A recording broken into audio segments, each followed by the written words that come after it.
Please welcome Valuation and Business Modeling Services Principal, Brian Smith.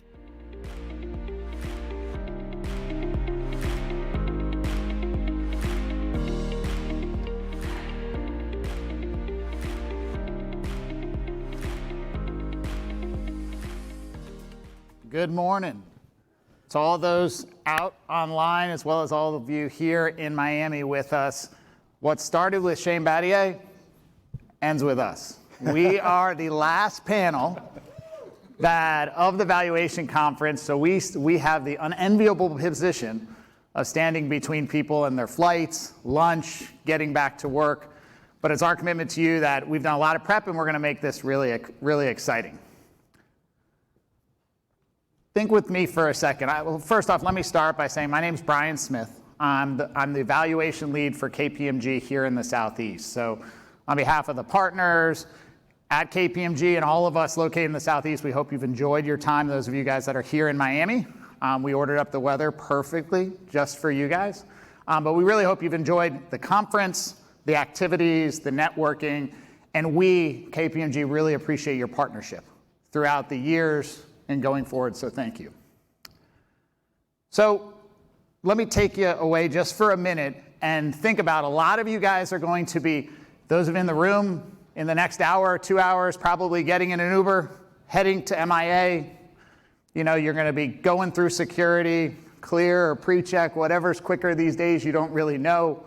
Then you're gonna be going to your airline crown room or Delta Sky Club, and then you're probably standing in the jetway. And as you're standing in the jetway, you're looking at your phone. You're sitting there trying to rapidly get through all the emails that you've put to the side as you've been at the conference. And then all of a sudden you get a text message from the chief executive at your company saying, Brian, we need to have a quick call. I'm gonna pull you under the tent. There's a transaction that we're debating that now is the time for you to understand what we're doing and for me to pull you in. You're probably, especially this time of year, stopped in your tracks. As you start to comprehend what the next couple weeks and how maybe your holiday and New Year plans just got a little bit different, a lot of questions are going through your head. How far along has this transaction been going? Who's the company? How big is it? Is there contingent consideration? Do we have an integration plan in place? Do we need a TSA? A lot of stuff is swirling no matter what your role is.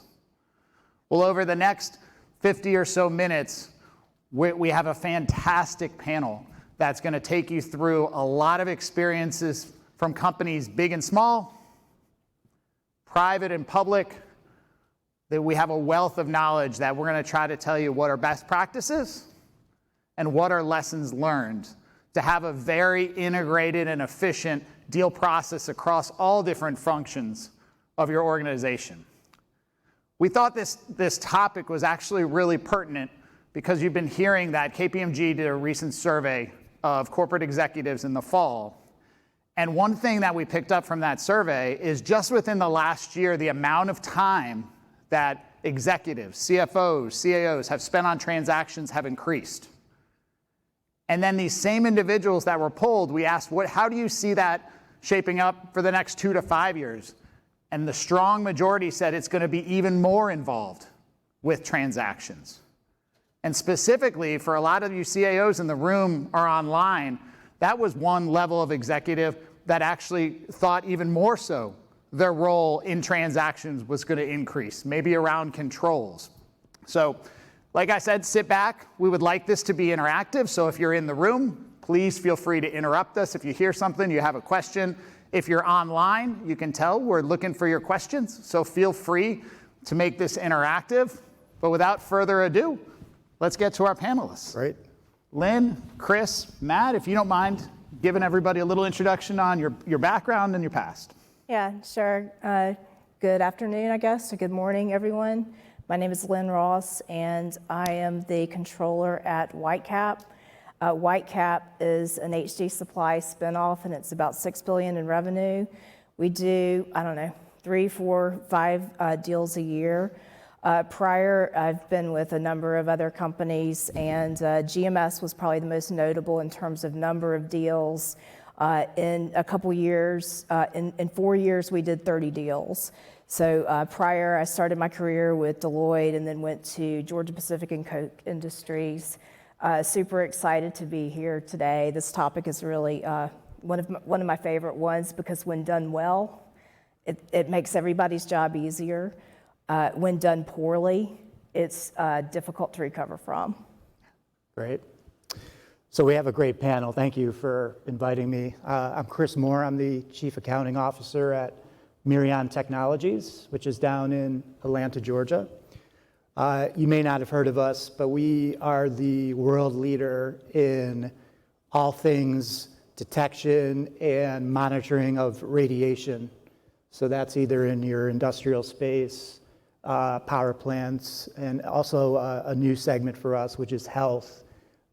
So when folks have, cancer treatments, a lot of those machines are being, measured and monitored by systems of my company. We're an interesting company in that we went through the evil SPAC process last year. We went through IPO in October 2021, and it was an exciting time for the company. But we're not your typical SPAC. We've been in business since the early 2000s through a bunch of acquisitions and, going through now the SOX and other things that come with year one IPO. Spending almost 30 years, 15 of those at General Electric. So spent all my time there in the controllership function. And then I have the flip side of that background, which is a couple different stints at smaller private equity owned companies, which, I've seen successful and maybe unsuccessful exits from those endeavors, but we'll talk about a little bit about that today. Great. Good morning, everyone. I'm Matt Jones. I'm with KPMG, and I lead our business modeling practice. I've been involved in deals for over 20 years, doing modeling, forecasting, valuation, and our team is really focused on helping clients through the transaction process. First and foremost, we do build deal models. The mechanics that go into the analysis that the teams or the clients look at as they assess a deal. But one of the equally important aspects is also evaluating the assumptions that go into that deal model and understanding what drives value, who's signing off on those assumptions, how do you know it's reasonable? These are the types of questions we help out with. So I think accounting plays a really big role in that process. So I'm excited to hear about Lynn and Chris's experiences in it. And it's a pleasure to be here. So back to you, Brian. All right, so you guys touched on a lot of different things in terms of your roles and past companies, and we know that every organization is very complex. So maybe we just level set, and if you guys wouldn't mind maybe sharing how you guys have seen in your various roles and various stages of your career, accounting, FP&A, corporate development, and tax kind of interact within the deal process itself. Maybe Lynn, start with yourself. Yeah, sure. I think first I'll talk about how I've seen it work well, and then maybe give a couple war stories of where it's maybe not worked as well in terms of that involvement. Where I've seen it work really well is having accounting, FP&A, the deal team kind of integrated and working together from the very beginning. What's the very beginning? Maybe even before LOI, but certainly as soon as it becomes likely that there's going to be a deal. To me, that involvement in all aspects by people that kind of know what they're doing is really pivotal in success of not only the deal getting done, but all the stuff that happens after, which is kind of like now that it's kind of like a dog chasing a car. Now that you've caught the car, the real work really begins after the deal. So the involvement should be in all aspects of the diligence, of the valuation work, of the integration plan, and that way everyone's on the same page and is hearing the same stuff from the target and the other bankers and other folks that are involved. And they're able to work as a team to make sure that all the right issues are getting identified and resolved. The way that I've seen it work really poorly is when, and I'll speak just mainly to accounting, but it can also happen with other folks, HR and IT and other functions, other corporate functions, is if they don't get involved until after close. Then it's like the mad scramble. And the target is immediately frustrated because the target is then having to answer all of these questions that they answered during diligence. So it really puts everybody behind. It creates a lot of frustrations, and then the auditors come along. The evaluation team kind of comes along after those two, and then they're having to play catch up. First evaluation team, and then the external auditors, and it's really by the time you've gotten 6 months post close. Everyone is frustrated and everyone's saying, well, what was it really worth it? It's kind of like going to a gunfight with a knife. It's just, you're underprepared and it doesn't work well. So I think the main thing that CFOs can kind of do is make sure that the right people are involved early. Sometimes there's resistance to that, obviously, from folks because from either the target or the deal team, they want to keep everything very, very close. But when you have people that need to know, then those folks have got to get involved and get under the tent really early. Those broader perspectives from HR, from IT, from controllers, those all create good things that can then flag early issues. When the deal document, when the purchase agreement is being developed. So, Chris? Yeah, no, I think that's great. I'm with you. I think the people aspect for me, I mean, I always think people, process, systems, right? And one thing that I've seen work very well on M&A in my career here is, very early in the process, to your point, pulling someone in to say, hey, you are going to be the leader of this, event, I'll call it, right? So for instance, pulling in, somebody talent-wise who might be on a CFO path or a CFO, right, internally to say, look, we're going to pull you out of role, we're going to have you lead this. And by the way, not only are you going to lead this, transaction event, but coming out of the other side, you're going to lead the P&L, right? You're going to be there at the backside, right? Which is important, right? Because what you're looking for is somebody who can make decisions with all these different functions working together, and then that person is going to somewhat live with the ramifications of those decisions by staying in that role. So that's worked out really well in my experience. I mean, a lot of flip side experiences, horror stories. I'll say and again, I think some of it's the size of the company and, the maturity. I've seen both, big company, big public company, smaller, private equity owned. One we had that I joined this company in like October of the year, and I found out, we did an acquisition. Oh, okay, great. It's interesting that we've already done the acquisition and I don't see anything in the books yet,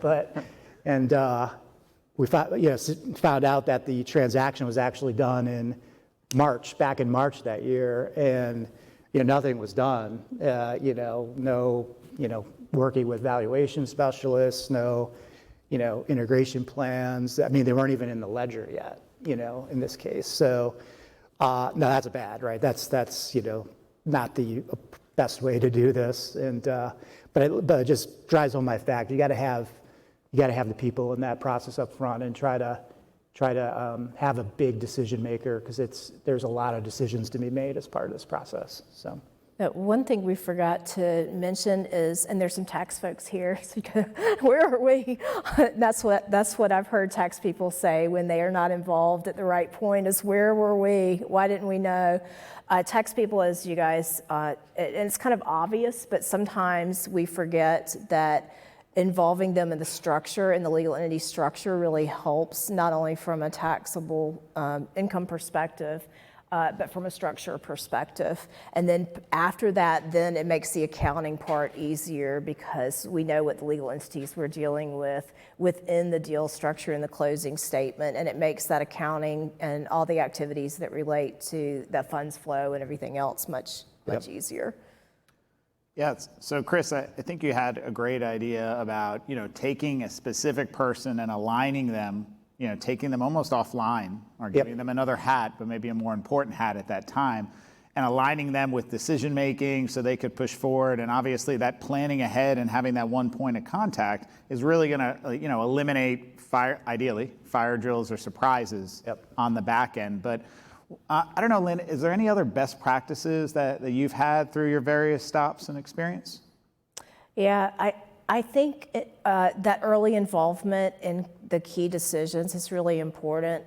The other thing that I was thinking of in terms of best practices is really getting someone on the accounting side who's participating in all the diligence discussions and who's participating in all the discussions with the valuation group to really engage in documentation early. Not all the external audit firms ask for big, gigantic memos, but most do. And really documenting those assumptions, going through the process with the PFI and with the discount rate, so that all those are understood. And there are benefits other than just papering the files for the auditors. The benefits are really, a lot of times the CEOs and the executive team, they're not dealing with all this stuff every day. So they always want to know, like hallway conversations, like what's the discount rate? Well, how did we think about company specific risk? And they may have heard other buzzwords like, how did you value the earnout? And just little things like that. So really having those key people that are really documenting that and really, starting to work on the memos of the assumptions and everything is really, really important. Not only during the deal and for the auditors, but it's really important after the deal when everyone's saying, so, how's it doing? And then everyone's scratching their head going back, well, we don't really remember how we got the projections for SG&A. But if we've documented that as we're going through, we can really help pinpoint this is what we assumed and this is what's not happening. And those discussions really helps. It really helps the executive team. It helps at the board level and everything. So I think making sure that that documentation is done and that understanding of the key assumptions is happening early in the process and throughout the process. Like, I think another best practice is to understand the concepts and the philosophies around integration. Like what's going to happen and when is it going to happen? When are we going to understand our cybersecurity risk? When are we going to understand the ESG profile and some of the other topics that have been covered in the last couple days? When are we going to do that? Are we trying to do a day one systems integration? If so, what does that mean? Is it day 90? Really understanding those things and having a plan up front is really another good best practice, I think.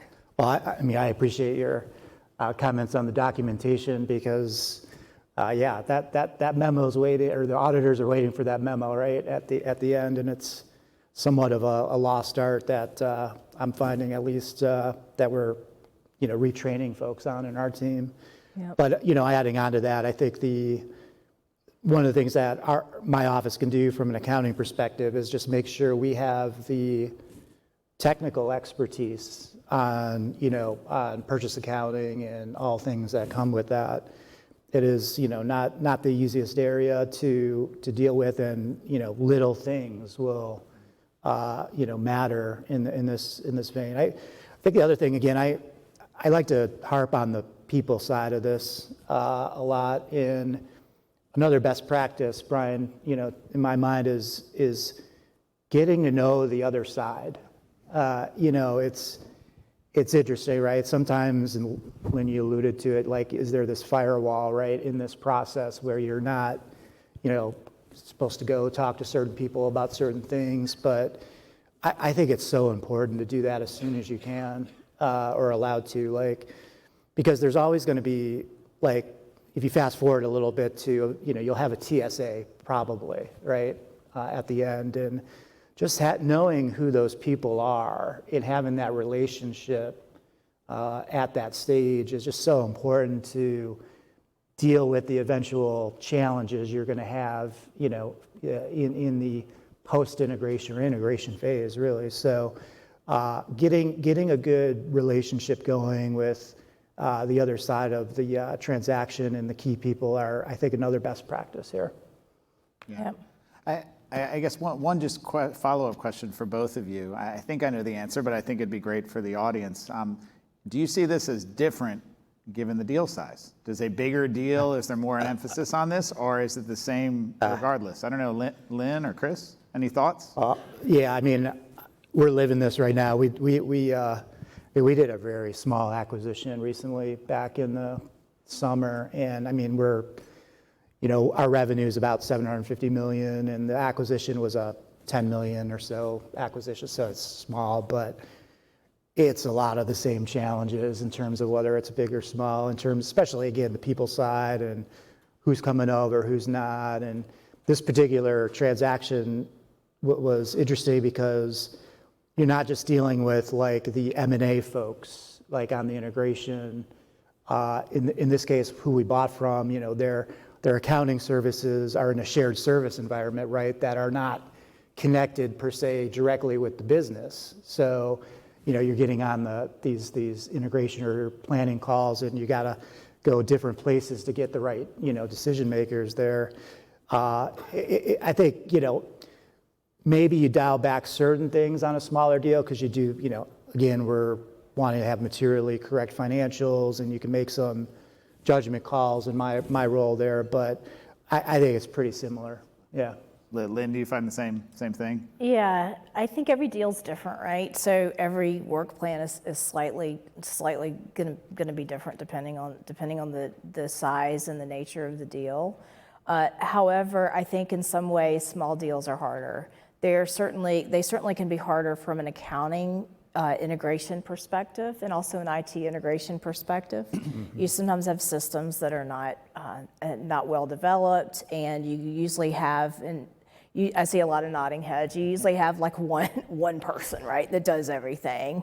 They do HR, they do accounting, they maybe even do IT. You have one person and then the owner, and it's really difficult to deal with that. And one of the key things we've learned is get those retention agreements in place. You said you always go back to the people, like, get those retention agreements in place early.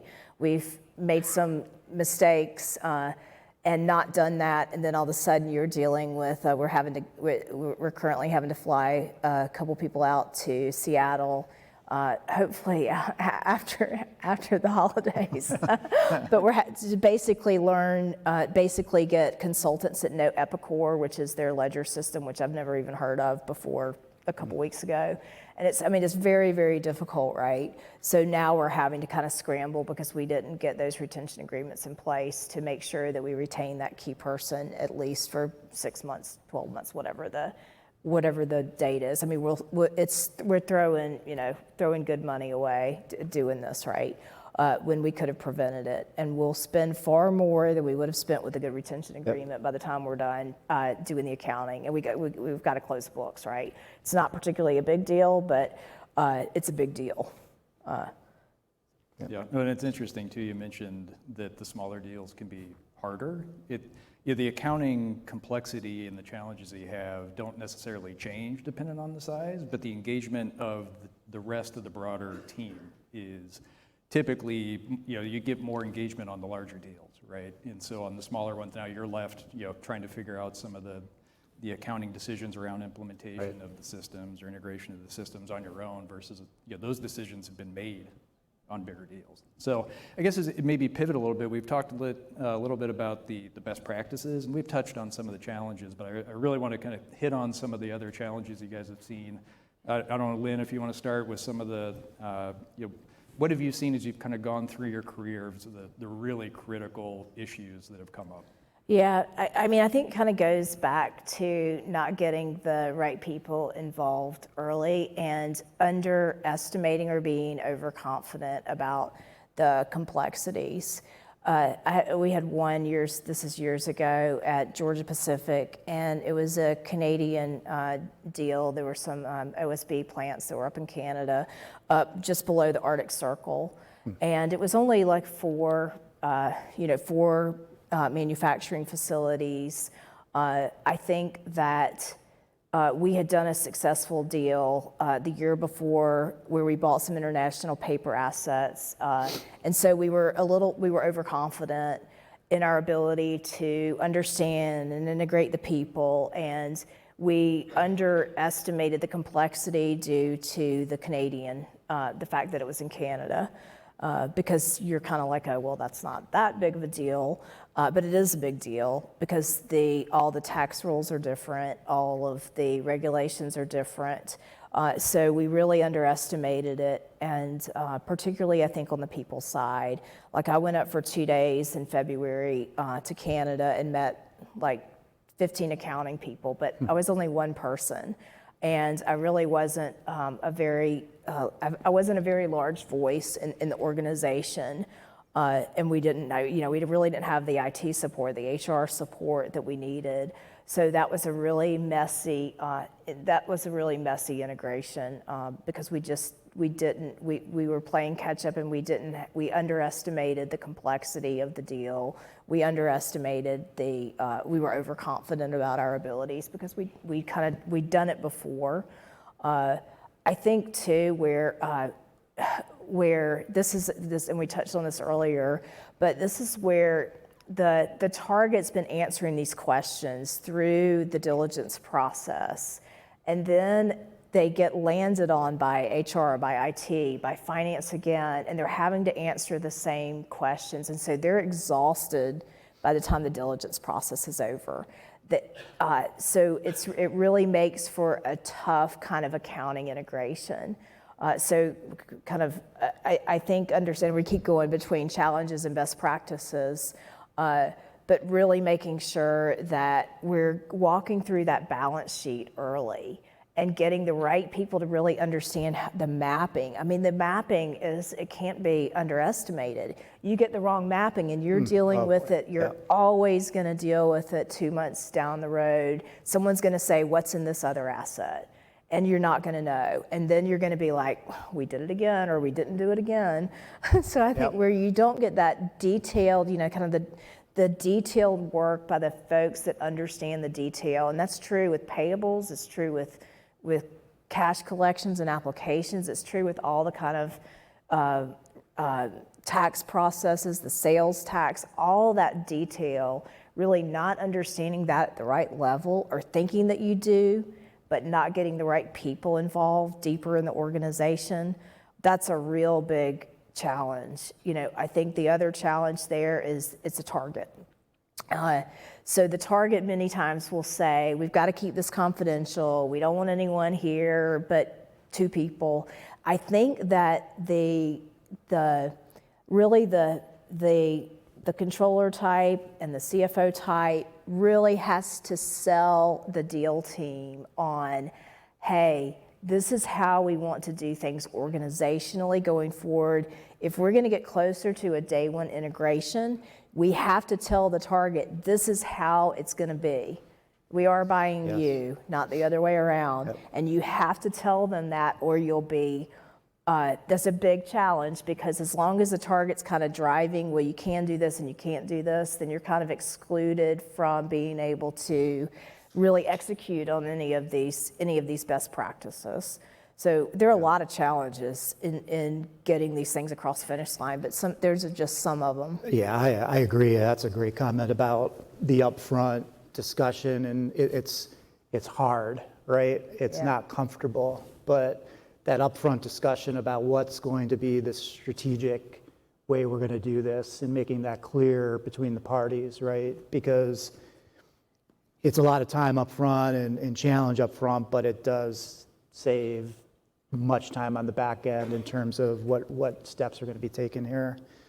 So that just, I think that's a spot on comment. So what I'm hearing is obviously the best practice would be getting involved early, but even selling it upstream within your organization to then sell it to the target of, hey, we know this, we are buying you, to use your words, Lynn, which I like, but this will be better for you, for the organization down the road, because maybe if we have these conversations now, we won't have to revisit them. 6 months after the deal closes, there won't be this lag of exhaustion. We won't be making poor decisions. So I think that's some really good thoughts. Yep. So I wanted to take a second here. We've gone through maybe some of the best practices that our panel has seen, maybe some challenges and a way to work through that. Any questions from the room or online?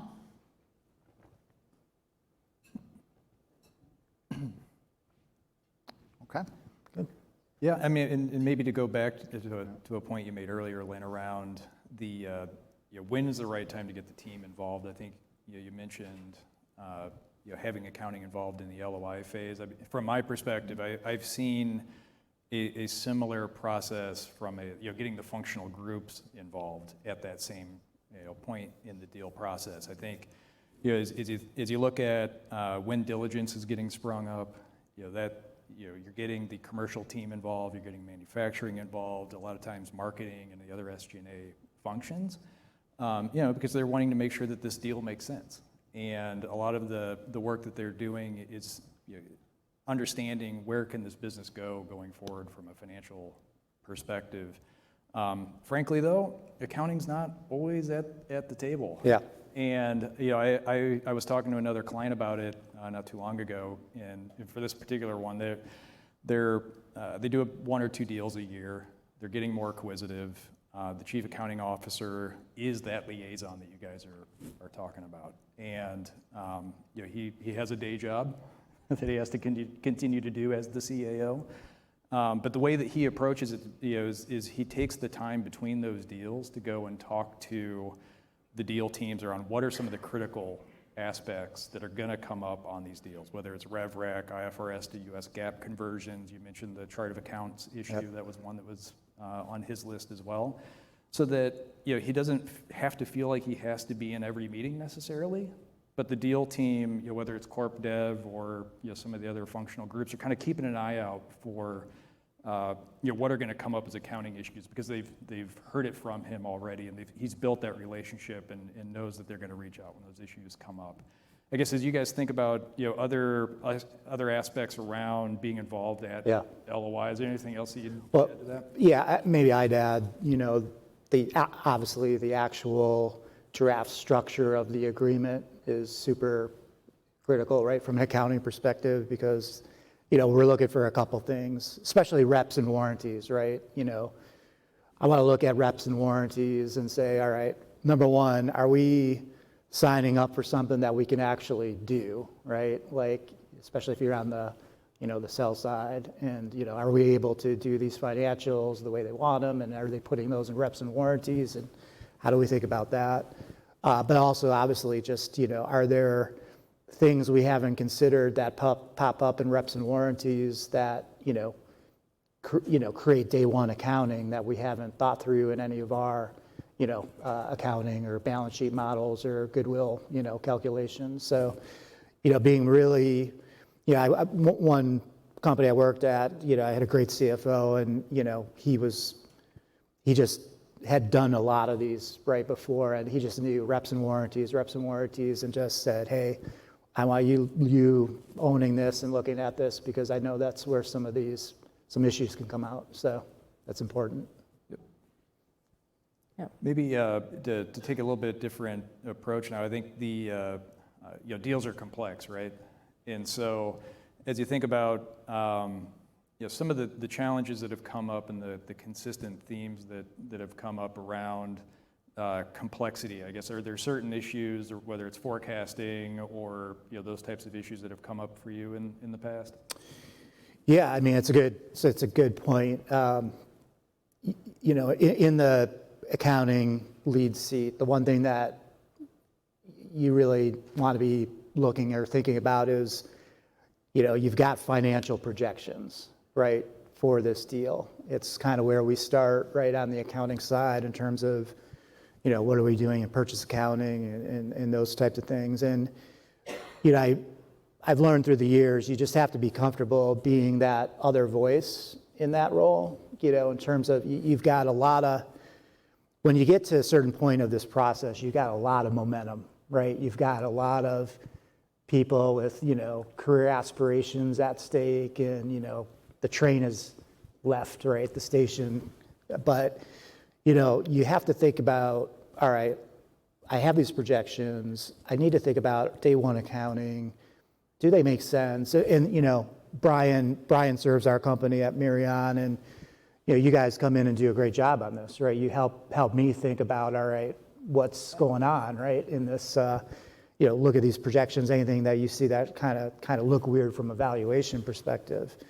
So just being comfortable with that, and, also thinking about strategically, right, on the accounting side, how much is going to be pushed between goodwill and intangibles, right? Like, what's that balance, and where do you want to be on that spectrum? And, what are these, some of the projections that drive that answer too, you need to be looking at. Yeah, And Chris, I was just going to say, literally this morning, I had a situation with another client where our team identified inconsistencies within the projections for the valuation that we're doing, and went back, and the client had the same reaction, like, oh, good catch, that I didn't even think about that. So really getting into those projections just from a reasonable, see how it's being, what's driving the projections, and then of course on the back end with the auditors, market participants. So that your comment on the projections, I think, is spot on. And then they'll be in the 40-page memo, right? Yeah, then it'll be somewhere tucked in the 40-page memo. Yep. Yeah, and it's a topic that's near and dear to my heart, just given the activity that we do around projections. I think, there's different objectives of everybody that's involved in the process, right? You have a lot of times deal teams that have been looking at a target for a long time. Businesses have been competing against that target, and it's available now. They want to get the deal done. And so, as they think about the projections, they're not to say that they're doing this intentionally, but there's an inclination to maybe be a little bit more aggressive to justify that the deal should move forward. And I think, so they'll be looking at synergies, whether it's pricing actions or cost takeouts or entering new markets, new technologies, but there's risk associated with that.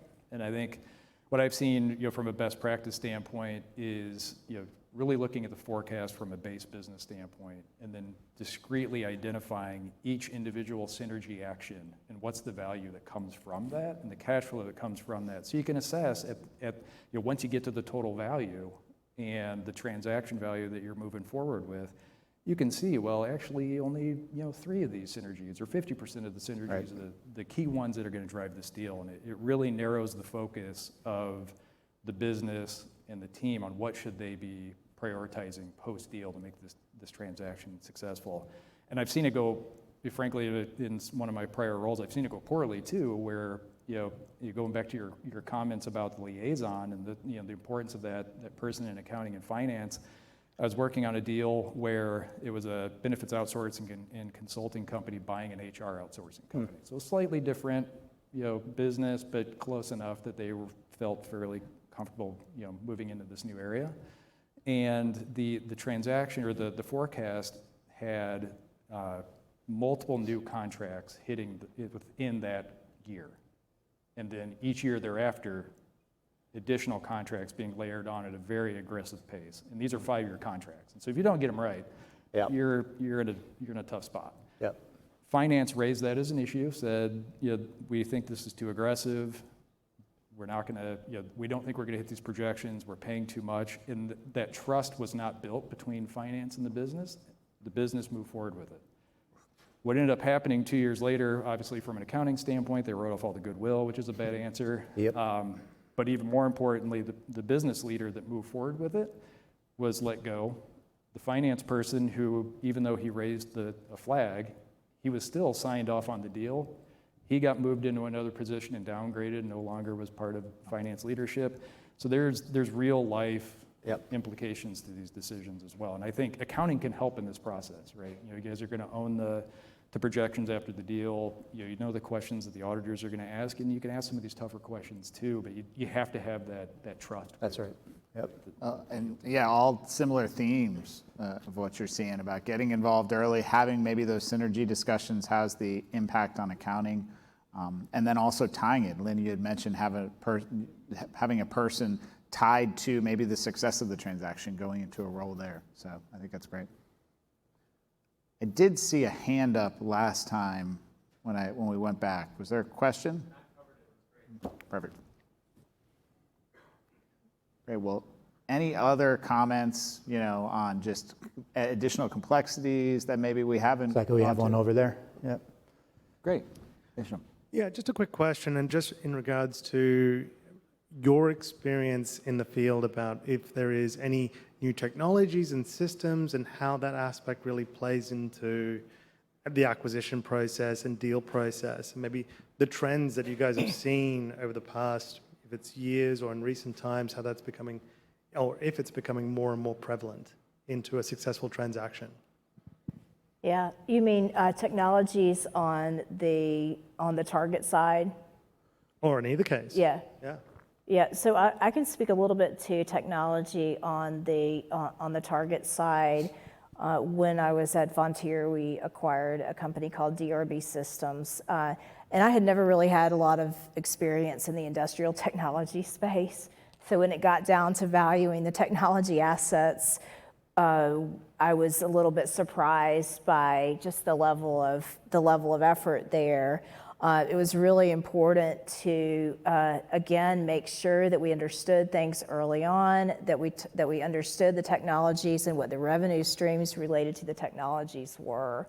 So it was more challenging than I had expected from a valuation perspective. I don't know whether. Yeah, no, similarly, you're going to have to deal with technology in terms of accounting, right? In terms of that day one. And, I'm finding more and more deals that we do, the value of the intangibles is moving more into, that purchase, technology piece. And again, it gets back to for me, it's just, it's complex, right? These are not easy things, and you have to, one of the keys is to get in there and just understand this business as quickly as possible. And again, use some specialists like team here in terms of how to value these things and challenge yourself, right? Like, what could happen with this technology? Is it going to be a successful endeavor? I've seen both, right? Having write-offs, right? You mentioned the goodwill write-off. Mm-hmm. So, right, so the last place you want to be is, in a year or two, you're writing off technology that you put a big fat value to. So really understanding that business and those prospects and dynamics are critical. It's not related specifically to the technology question. It's related more to the people aspect. And when we talked about it yesterday, you don't need someone who really understands technology to ask the right questions of the target team. You just need somebody kind of with an inquiring mind. Curious. And if you think about it, somebody who's a year out of school is going to be able to understand and document and really get excitement out of that discussion with the target executive team sometimes, to document that and understand it and really then be able to turn around and articulate it. They're frankly, someone 2 years out of school, they're going to be better at that than my assistant controller who's overloaded with closed process and everything. It's going to be, and they're going to bring a whole fresh perspective to it and learn a ton in that. So involving, different people at different levels, and then the folks that have the interest in it will kind of rise to the top. Yeah. So, I mean, it's the documentation and all of that that's why I think I push that so much, because it's such a learning experience for everyone, and it's needed too.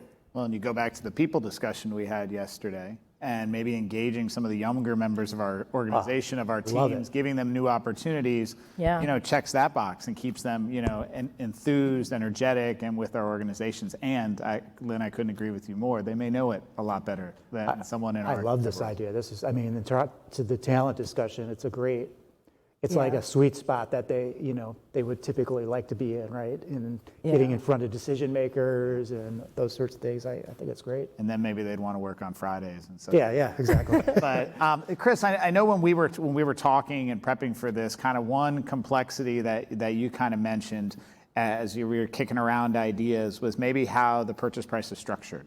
Yeah. And talk to me about that in terms of things you think about or you've experienced. Yeah, probably the big one for me has always been the earnout, the introduction of earnouts and, the accounting of those and the structure, where are they tied to in terms of future performance?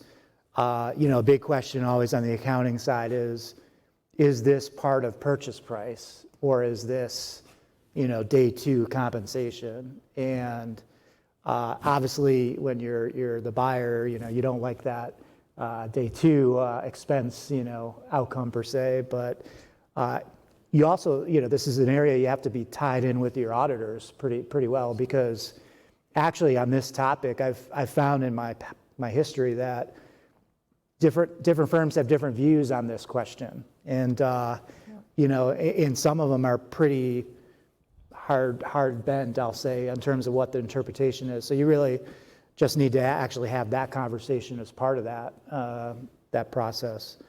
But when it's part of the day one, it's complex, and again, getting the right valuation, experts involved is a huge benefit. We did one last year. You had to write, it's based on EBITDA, and you have to run the Monte Carlo programs and understand how that works and, document those assumptions. It's critical to do that. Yeah, believe it or not, I've had examples where because the whole team wasn't involved from day one or early in the process, that when we went in to scope the valuation, we asked how is it structured, what's the purchase price consist of, and they sent us over the purchase agreement, and we identified to the chief accounting officer that there was an earnout. There was an earnout, yeah. They were shocked, and it just goes to having that collaboration at the beginning. But Lynn, anything else around working capital? I know that was something you touched upon. Yeah. Before we touch on working capital, which is kind of one of my pet peeves. In addition to these complex areas, like a lot of times you are anticipating the complex areas, so you get the right people on thinking about, the valuation of the earnout, and, you get people early on looking at, the non-competes and all the stuff like that. But I found as many issues with the simple things, just like when you're valuing your fixed assets. Like KPMG will kind of say, they do evaluation work at Whitecap, and they do a phenomenal job. They'll say, here's the value of the assets, and here's a typical life, but management needs to go and evaluate those estimated useful lives that are remaining. Well, guess what? In our case, management didn't really do that. And I've seen that again and again and again, where essentially management just doesn't really do the simple things that are supposed to be done, and the firms really don't often catch it initially. Yeah. It's often they're not gonna. They're this, because think about it. They're the same, and their auditors are 2-3 years out of school. I mean, they don't know all the stuff to look for. And then when somebody comes around and says, "Well, wait a minute here, let's rethink this," then it's kind of like, well, what did we do in the past? So just those simple things like remaining useful lives, just some of those simple blocking and tackling, the mapping, just the simple things, how do they pay their bills? How do they receive cash from customers? Do they have a lockbox? Just those types of process discussions. Those are where I see people tripping up as much as on the complicated issues. The net working capital thing, this is kind of one of my pet peeves, because oftentimes in the initial deal, particularly when you have like roll-ups where companies buying everybody in a certain space, for example, the private equity partner may be like, look, we're going to do these deals regardless. And so the target kind of understands that. So they start saying, well, we do have some old inventory, and we do have this, and we do have that, but we don't want to be penalized for that. And the deal team will say, okay, check, gotcha.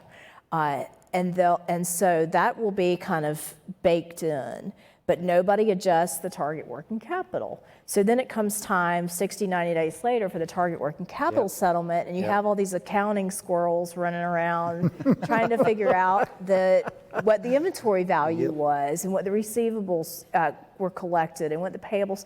Meanwhile, it's already been negotiated out. We're done. Yeah. There is really no working capital settlement. So the way that I try to frame it up with the deal team is if that's the case, that's fine. Just make sure that everyone's connected, because that doesn't mean that we have to get the opening balance sheet correct, regardless of the working capital settlement. So the hardest thing to kind of teach people is how to kind of segregate those two things in their minds. And how to connect that they're really kind of different things.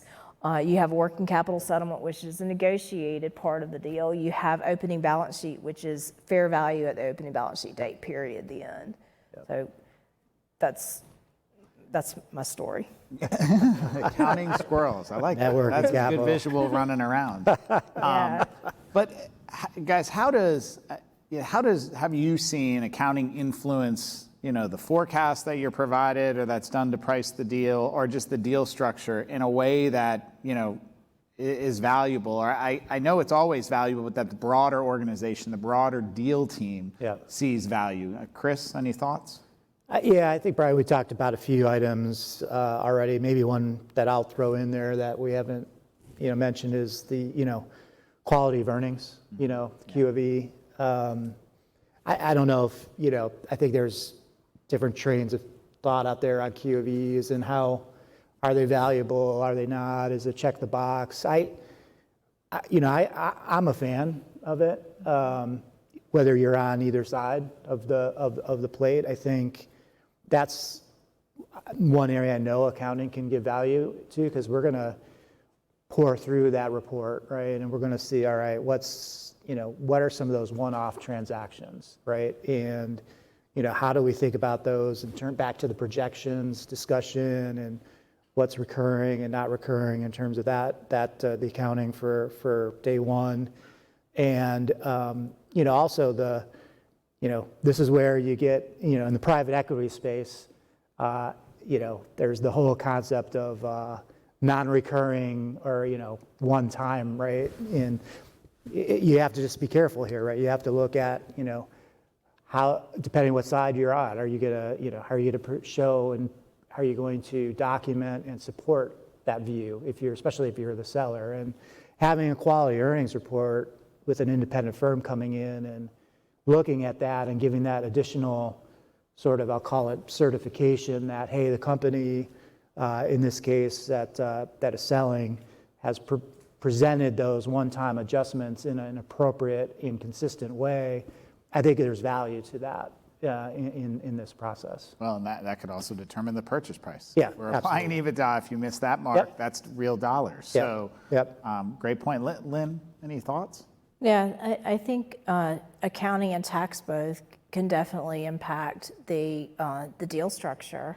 For example, you often have like separate legal entities. Well, maybe you want to concurrently bake that legal entity or amalgamate or consolidate that legal entity within another legal entity. So at day one or just prior to day one, I guess at like 12 o'clock midnight before 12:01, but do that concurrently so that it simplifies the legal entity structure.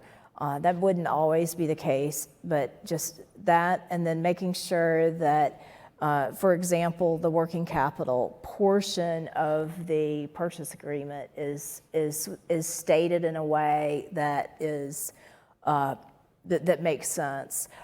Even things like you guys have all seen these agreements that basically have if things go sideways, what the mediation are, and often they are, you can hire another firm, we're gonna hire another firm, we both have to approve the other firms. It's a bunch of stuff that just makes, when you step back from it, it makes no sense.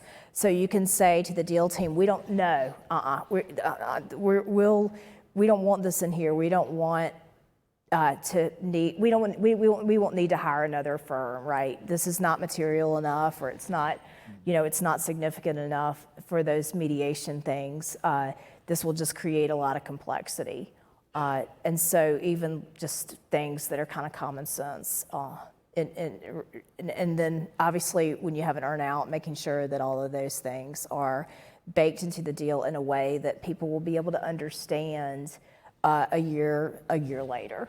And maybe one, I know we're running tighter on time now, but maybe one last question around just as you get closer to the signing, we've talked some about the purchase agreement, but I guess what are some of the other areas that you see that could come up as challenges heading into signing or day one that, Lynn, I guess any other thoughts around that? I think we've talked about most of these, but making sure that there's clear strategy on what's going to happen day one, making sure that the people are transitioned into the HR systems, or that there's a plan to do that. It's the biggest, it has huge implications if they're running on their own HR systems. They feel like they're not part of the company that just acquired them, if that's the case. And they feel like they then have to apply for jobs. It's a mess. And then we talked about this too, but not letting the target drive our business decisions and our kind of the things that are baked into our philosophy about how we're going to do day one integration, trying to not let that happen. Yeah. I'd be remiss if I didn't talk about TSAs, by my opinion, TSAs is, get out of them as soon as you can, either side. We're doing one right now. So, you got to think about this, right, at this stage. You're getting close to signing. How are we going to keep the day-to-day books, right, once we are together? We're dealing with this on this acquisition from the summer right now, and, we put a 6-month TSA in, right? And, we put that as sort of, okay, that's probably the achievable length of time, but we've been working, and luck, good news is we're out of there in 4 months, right? And accelerating that, and it's always complicated. It's always, they never work as you think they're going to, and you try to do everything you can, whether it's in the agreement or other things on the people side, but for me, just getting out of the complexity of a TSA as soon as you can in these deals are important. We had some, at GE that were 2 years TSAs, and it's just, whoa, that is just tough. I mean, it's, how do you keep people motivated in that type of structure for that long? It's difficult. And it's funny you mentioned it just last week. I was actually talking to a client about TSAs, a large multinational public company. They were buying a very small, U.S. based company, and the larger acquirer was actually pushing for an 18-month TSA because they couldn't get the IT systems implemented in time. And the other side was like, actually, the other side was the one that wanted the shorter timeline. Like, I believe it. You're telling me you're this big and you can't get us integrated unless that doesn't make sense. So it's definitely a real life issue, and it's the last hang up to getting the deal done. Yep. It can hold up a deal, to your point. It's very easy. Yep. Well, guys, before we wrap, I wanted to see, I guess, some questions from online or in the room. Anything in the room first? Okay. There's one coming through around the current economy, inflation, and how that's impacting deal valuations. Do you have any perspectives? Any thoughts from the field? Well, I mean, I think for us, I mean, we're a company that is, part of our strategy is to be very acquisitive. I'd say it's maybe paused some things in the short term, or pushed them out a little bit, but that's what I'm seeing. It's not a, hey, deals aren't going to get done, but, the timing is, coming more into play here in terms of what makes sense. Yeah, the discount rate's definitely changing, right? I think there's more uncertainty, like we talked about yesterday, that's impacting valuations, but I've never seen the case where sellers didn't want more and buyers didn't want to pay less. I mean, there's always that same disconnect around multiples. So haven't really seen in our space multiples really coming down, but I do agree there seems to have been a little slowdown. And then our business is in construction supplies, which has been really significantly impacted, particularly on the commodity side, by inflation in the last couple of years. So we're actually anticipating some slight, deflation, which as a distributor actually hurts our revenues.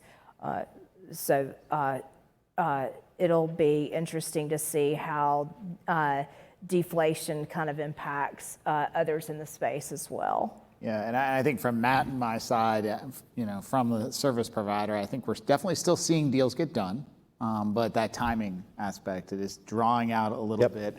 And it really kind of depends on what industry. Lynn, as you mentioned, a lot of people in certain industries, your industry, kind of know the multiples they've been paying. So maybe it's a little bit of an adjustment, but they're not going to necessarily jump huge. So great question. Anything else? Well, guys, we've come to an end. I just wanted to take a second to thank Lynn and Chris. We thought it'd be interesting to get a perspective, not just from the valuation and business modeling team, but also kind of what you're seeing in real life. And as you can tell, these guys have a wealth of experience. So thank you both for joining us here on stage. Matt and Patrick and Ryan, I'll kick it over to you guys to end this. Thank you.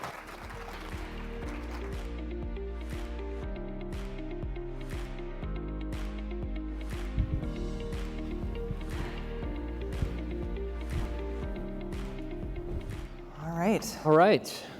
Is everybody ready to rise to the challenge? It's been a lot of rock climbing theme, and I know there's not a whole lot of mountains here in Florida, but maybe some folks are joining us from Colorado or somewhere fun.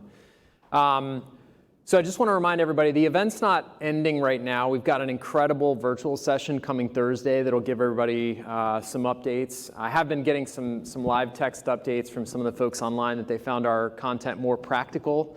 I'm fairly certain if you were in Washington right now, they wouldn't be talking about accounting squirrels and herding accounting squirrels. So, but before you do that, it's been an incredible couple of days together. It's been so exciting to see everybody after a few years of not being together. So thank you so much for joining. Thank you, virtual audience. But this event wouldn't be possible without the support of a number of people around the room. Thank you so much to our audio and visual team, particularly for the KPMG meetings and events team. It wouldn't be possible without you. Shannon, especially, you've been a huge help in coordinating everything. Certainly, there have been a big group that's helped us. We also want to thank our chiefs of staff, Brianna, Laura. Thank you guys so much. It wouldn't be possible without you. April, Amy, Tori, Kate, you guys have been incredible throughout the event and coordinating some incredible dinners and social events. Joe Deneen, thank you so much for all that you've done over the last few years of going into this event. Everything's been great. So Ryan, what did you think? Again, we want to thank our steering committee who helped bring together the agenda and the theme, as well as all of our speakers. We appreciate your time and efforts on that. So again, we look forward to seeing everybody on Thursday. It'll be at noon Eastern. We'll have a recap of the AI CPA conference, which is currently taking place in Washington, D.C., and then we'll do our industry breakouts virtually as well. So for our virtual audience, this broadcast will end shortly. We really appreciate your attendance, and we hope to see you in person soon. Great. Did you guys have a good time? Yeah? Excellent. The other thing we should note is that the virtual audience got a feedback survey after every single session, but you guys will be getting an email that thanks you for attending and asks you for feedback. So we would like you to take that survey and give us some honest feedback about the setup and the agenda items and kind of the topics that we covered.